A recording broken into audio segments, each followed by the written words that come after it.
Hey, I'm Alex Radical from Board Game Co. and today I'm reviewing Marvel United Multiverse. I don't have the actual box of Multiverse, so instead I have these two over here, X-Men and Marvel United. I've already reviewed Marvel United. I actually have not officially reviewed X-Men. We'll have to solve that problem at some point or another. But this is Marvel United Multiverse, the newest title in the Marvel United line. There'll be a link to the Kickstarter down below. You can check that out. But Marvel United Multiverse is bringing you more Marvel United content. More Marvel United content both in terms of the heroes and the villains and all the extra, just more of the same, as well as some changes to the gameplay, some of which I have that I can talk about here and now, and others I'm sure will be various revealed expansions across the course of the game. This does not cover those. I don't know anything about those. I only know what I have over here. So, first of all, high-level overview of how Marvel United works. The general idea is you are facing off against a villain. You'll be choosing a variable number of heroes over here, you'll be choosing a villain, you'll be facing off, setting up your various locations around the board, setting up the threat cards of the hero in play, setting up the villain with their own unique rules, and then trying to accomplish two of these missions over here in order to make the villain vulnerable, at which point you can finally start attacking them and taking down their health. The way that you'll be running that is through a combination of your own hero cards, as well as the villain cards that will be going into a timeline. You see, the villain cards, the master plan cards, will be played into our timeline, a giant row of cards around the board that will activate the villain, causing them to move around the board 1, 2, 3, and then cause it having various BAM effects or various effects, or adding more tokens to the board that will trigger possible overflow rules as you deal with the civilians and henchmen in those locations trying to just save everyone. Meanwhile, you'll be playing various hero cards into the timeline. You'll be playing them into the card line over there, choosing their cards, activating their effects, activating their symbols, and you'll be creating a bit of a card row around the board as you chain into the symbols, always activating the symbols of the card you have and the prior card, not cards, this is a single prior card in the timeline, and so you're working together with the other heroes, taking turns, trying to coordinate, saying, hey, on my turn, I'm going to need a movement to be able to move to that adjacent location and take down those two henchmen. And so you'll have, but I have no movement cards in my hand, what will I do? Well, the person before you can make sure to take care of that. They can go on their turn, they can go ahead and play a movement card and a punch, and they can move and punch using the symbols from the previous card. And then on your turn, you can play a double heroic action, move, punch, and do a heroic action. And so there's a sense of teamwork in the game, a sense of relying on others to give you the symbols you need as you talk, as you communicate, as you figure out which threats to take down, which villain and which henchman, which villains to take out, which henchmen to take out, which civilians to save. You're going to be working together with the other players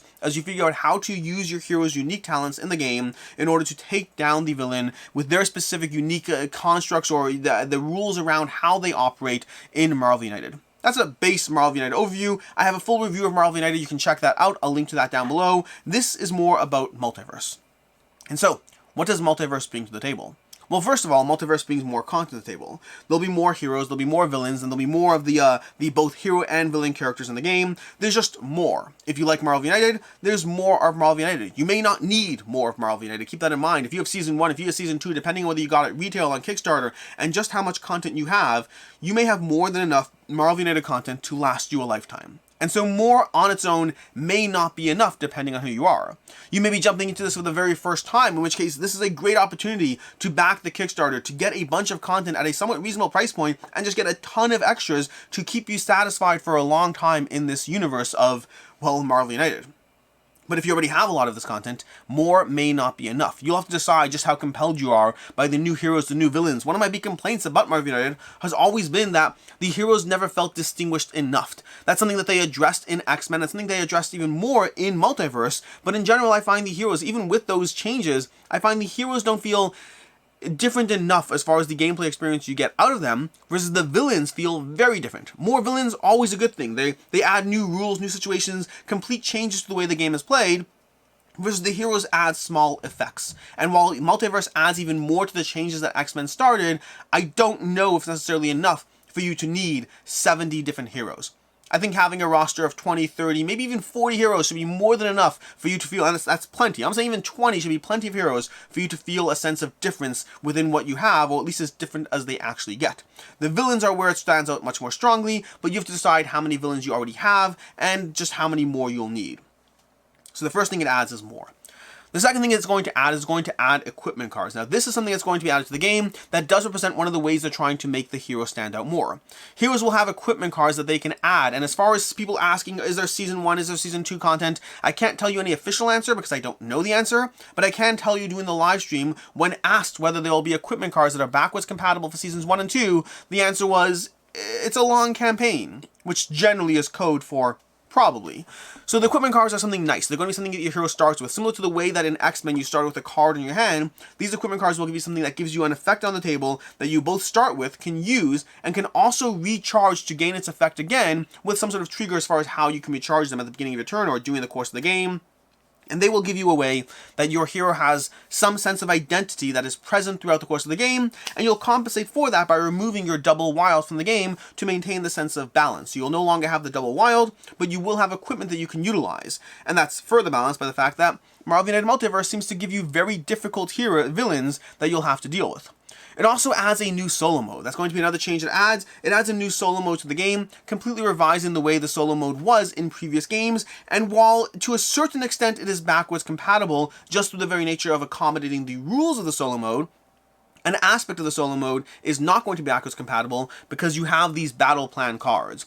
You can have these cards over here that you can spend points on. Effectively, you can spend some sort of a currency to balance out the game as far as giving you ways that these will impact your solo mode. I don't know if these are going to be available to purchase on their own. I don't know. From what I can see, if you have these, the solo mode will be fully backwards compatible. If you don't, it is mostly backwards compatible because this is a difficulty modifier to the solo mode. In other words, if you're willing to play without these and play on the more difficult mode, then you already have the solo mode just through the rules alone. The solo mode I've played through. You can check out a playthrough on my channel. Now, I've only played it once, to take that with a grain of salt as far as my experience with the solo mode, but overall I enjoyed it. I thought that it was a very solidly done solo mode as far as giving you a sense of being a lone hero with a sense of kind of addition and aid from various teammates while still operating a single solitary figure on the board as you attempt to take down the villain. I thought the solo mode did an overall good job of maintaining that sense of a 1 versus 1 while giving enough balance that the game felt challenging, difficult, felt like I could lose at any point, but also ultimately, while I won't tell you what actually happened in that game, you'll have to watch that solo gameplay for yourself if you want to see how that played out. But I did enjoy the solo mode. I think the nature of it did have some degrees of rules questions, things that kind of lead to, well, what do I do here? What do I do here? Just the way it kind of is a solo mode built into a gameplay that already exists and has some kind of degrees of, well, when it says other heroes, it means you. And when it says this, it means that. So I think there is a degree of a small amount of questioning as far as how the rules will interact with various game elements, with various villains, and some of those things might be covered as this moves from the prototype that it is now to the final game, and some of them just might be things you have to house rule given just how much Marvel United content there is and how much things interact with other things. Some of it might just be stuff you have to house rule, so it's the only real critique I have is a small degree of rules fiddliness around the solo mode, at least so far, but other than that, it seemed to work overall very well. And that's basically what Multiverse is. At least so far. At least from what we have now, the new content, it represents new content, new equipment, and then the solo mode are going to be the changes that we currently have. Will there be more stuff across the course of the campaign? I'm sure there will be. What is my own overall opinion of this? Well, I like Marvel United. I like Marvel United quite a bit. It's a game that I started off with, when I first played Marvel United, I was like, this is fun, it's good, but that's kind of where it was for me at first. The more I played it, the more I enjoyed it. The more I played it, the more I saw this is a game that gives you a simplicity, but a simplicity that is compelling. I have played this game with my kids and had a good time. I have played this game with full-on members of my game group and had a good time. There are differing degrees of challenges in this game. You can play through various scenarios like the Infinity Gauntlet. You can play through Sinister Six. You can play X-Men as a whole bunch, the Four Horsemen of the Apocalypse. There's going to be so many different content in the game. And in Multiverse, there's going to be a, why am I blanking on his name? A Galactus. There's going to be a Galactus character with a Galactus challenge. So there's always going to be these different elements that can be mixed into the game to give you variety to the experience, variety within the characters, variety within the villains, variety just across the board, tons of locations. This is the kind of game where you can dive into it with a simple core set, spend $20, dive into the game and have a good time. Although I do think a core set on its own is going to limit just how much fun you will have with it. Or it's a game you can spend, $100 on and get a ton of content for it already and have a great time with that. Or, unfortunately, it's the kind of game you can spend $800 on to get absolutely all the content, all the expansions, all the plastic tokens, the upgraded cardboard locations, everything. This is a game that has a wide range of how involved you can be with it, and I don't think you need to be at that all-in $800 level. I think that if you dive into this game spending anywhere between $50 to $100 on the content, you will have plenty of Marvel United content and you'll enjoy it. And the question is, which sets do you dive into? Do you dive into the original Marvel United because it's the Marvel characters you are most familiar with, depending on if you watch the movies, the comics, whatever way you interact with the Marvel Universe? Do you dive into X-Men because that's your thing? Or do you dive into Multiverse, which represents the newest, most streamlined, enhanced version of the game, but also might not have some of the characters you want? Those are decisions you'll have to make.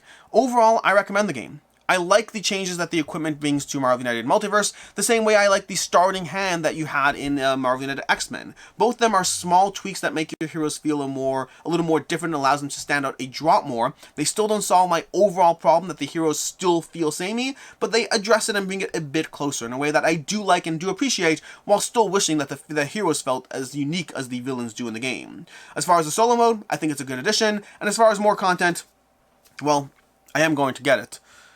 But I probably don't need to.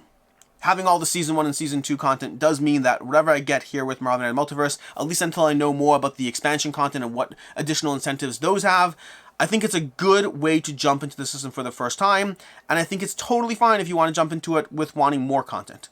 But I don't think it's essential. I think it's fun. I'm certainly going to get it. Whether or not you do is a different conversation. And that's basically my review or impressions as far as what I have to access to over here. I like it. I recommend it. It's Marvel United Multiverse. I say as I put my hand on the boxes that are not Marvel United Multiverse. In any case, and until next time, I'm Alex Radcliffe from Board Game Co.